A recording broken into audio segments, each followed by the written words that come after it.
டெல்லியில் IAS அதிகாரிகள் நியமனம் மற்றும் இடமாற்றத்தில் மாநில அரசுக்கே அதிகாரம் உண்டு என உச்சநீதிமன்றம் வழங்கிய தீர்ப்பை ரத்து செய்யும் வகையில் மத்திய அரசு அவசர சட்டம் கொண்டு வந்திருக்கும் நிலையில் அந்த சட்டத்திற்கு எதிர்ப்பு தெரிவிக்க வலியுறுத்தி பாஜக அல்லாத மாநில முதலமைச்சர்களை சந்தித்து டெல்லி முதலமைச்சர் அரவிந்த் கெஜ்ரிவால் ஆதரவு கோரி வருகிறார்.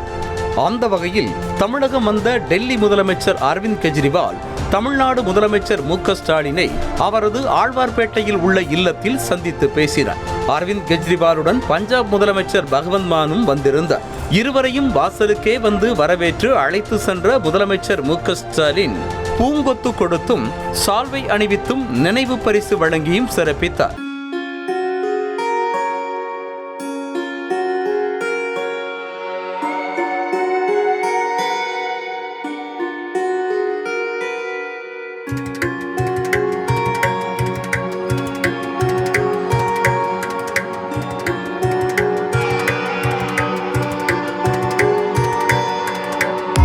சந்திப்பை தொடர்ந்து தமிழ்நாடு முதலமைச்சர் MK ஸ்டாலின், அரவிந்த் கெஜ்ரிவால், பகவந்த் மான் ஆகியோர் கூட்டாக செய்தியாளர்களை சந்தித்தனர்.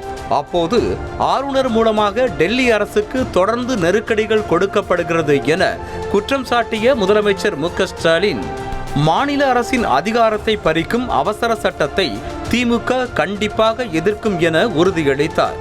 அத்தோடு அரவிந்த் கெஜ்ரிவாலுடன் தேர்தல் கூட்டணி குறித்து பேசியதாகவும் சூழ்நிலை வருகிற போது விரைவில் அறிவிப்பு வெளியாகும் எனவும் தெரிவித்தார்.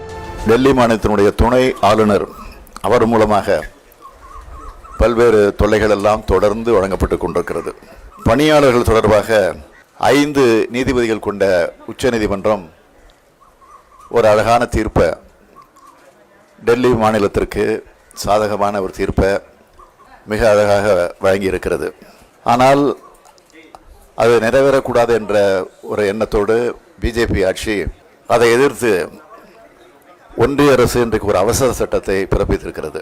ஆக இந்த அவசர சட்டத்தை நிச்சயமாக திராவிட முன்னேற்றக் கழகம் கடுமையாக எதிர்க்கும். அதில் எந்த மாற்றமும் கிடையாது.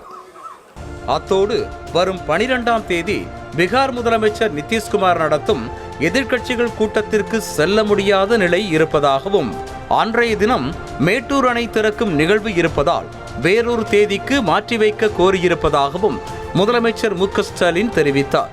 ஆனால் 12ஆம் தேதி நிதிஷ்குமார் அவர்கள் அந்த கூட்டத்தை கூட்டுவதாக முடிவு செஞ்சிருக்கிறார். ஆனால் காங்கிரஸ் கட்சியும் அதில் கலந்து கொள்ள முடியாத ஒரு சூழ்நிலை இருக்குது. காரணம், ராகுல் அவர்கள் வெளிநாட்டுக்கு சென்றிருக்கிற காரணத்தால். அதேபோல் 12ஆம் தேதி என்னை பொறுத்தவரையில் நானும் கலந்து கொள்ள முடியாத ஒன்றும் இல்லை. காரணம், ஒவ்வொரு வருஷமும் மேட்டூர் டேமை போய் திறந்து வைக்கக்கூடிய ஒரு நிகழ்ச்சி இருக்குது. ஆகவே தேதி மாற்றி வையுங்கள் என்று நானும் சொல்லியிருக்கிறேன், கார்களும் சொல்லியிருக்கிறார்கள். இப்பொழுது மாண்புமிகு கெஜ்ரிவால் இடத்தில் நாங்கள் சொல்லியிருக்கிறோம். அவரும் அவரிடத்தில் சொல்லி தேதி மாற்றுவதற்கான முயற்சியில் நான் ஈடுபடுகிறேன், கட்டாயமாக மாற்றி வைக்கப்படும் என்று உறுதியும் தந்திருக்கிறார்கள்.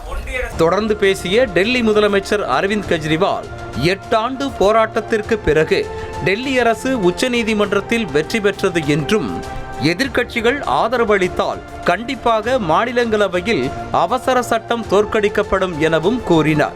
அத்தோடு காங்கிரஸ் தலைவர்கள் ராகுல் காந்தி, கார்கேவின் பதிலுக்காக காத்திருப்பதாகவும் கூறிய அரவிந்த் கெஜ்ரிவால், ஜனநாயகத்திற்கும் அரசியல் சாசனத்திற்கும் விரோதம் என்றால் அதனை எதிர்க்கட்சிகள் ஒருமித்து எதிர்க்க வேண்டும் என கேட்டுக்கொண்டார். After 8 long years of struggle in the courts, the people of Delhi won battle in the Supreme Court.